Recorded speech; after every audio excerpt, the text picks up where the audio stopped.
1-cent coins and 5-cent coins are legal under legal tender up to 20 pesos. Other coins, 10 cent, 25 cent, and 1 peso are legal tender up to 50 pesos. Paper bills or money issued by central bank are valid legal tenders for any amount, unlike coins. Example of negotiable documents are checks, promissory notes, payable, or bills of exchange are not considered as legal tender. The law says that these papers shall precede the effect of payment only when they have been encashed, which means they have been honored by the draw bank and have been exchanged with the cash money. A check is not a legal tender whether it is not ordinary or manager's check. The rule applies ever if this check was consigned in court. However, there are exceptions to this rule.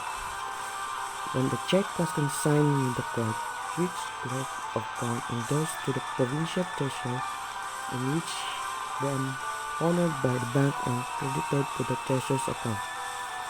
When the check had lost its value due to the fault of the creditor, such when he reasonably delayed the presentation of the check with the draw bank payment, the payment in the check is valid. Article 1250 state that in case of extraordinary inflation or depletion of the currency stipulated should supervene, the value of the currency at the time of the establishment of the obligation shall be the basis of payment unless there is an agreement to the contrary. But first, let us look at the meaning of the inflation and deflation. Inflation is the sharp, sudden increase of money or credit or both without a corresponding increase in business transaction. On the other hand, deflation is a reduction in volume and circulation of the available money or credit resulting in a decline of the general price level. It is the opposite of inflation. And now, what is extraordinary inflation and deflation? Extraordinary inflation or deflation refer to the decrease or increase of the purchasing power of the currency of a country. The Philippine peso, which is unusual or beyond the common fluctuation in the value of the said currency. In case of extraordinary inflation or deflation, the basis of payment under Article 1250 will be the purchasing value of the currency at the time of the establishment of the obligation.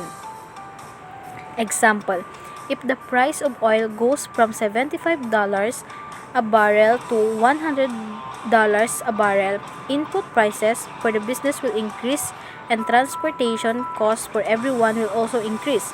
This may cause many other prices to rise in response.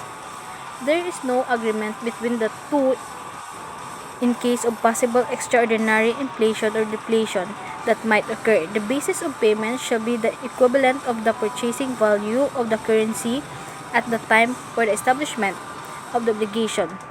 The legal role in Article 1250 considers contractual obligation where a currency is selected by the parties as the medium of payment. It does not only apply where the obligation to pay arises from a source independent of contract or agreement, such as law and quasi-contract. Article 51. Payment shall be made in the place decided in obligations, there being no express stipulation in the undertaking is no deliver a determined thing, the payment shall be made wherever. The thing might be in a moment the obligation was consummated. In any other case, the place of payment shall be the symbols of the debtor, and the debtor changes his disciples in bad faith or after he has declared in daily the rational expenses shall be borne him. Their provisions are without reduce to venue under the rules of the court.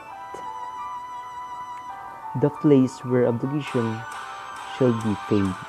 First, if there is obligation, payment shall be made in the place decided. Example, Sandra opted himself to deliver to base in Pacific. The operator, it was afraid that the interpreter shall be delivered, and the base house in the house of B shall be the place of delivery.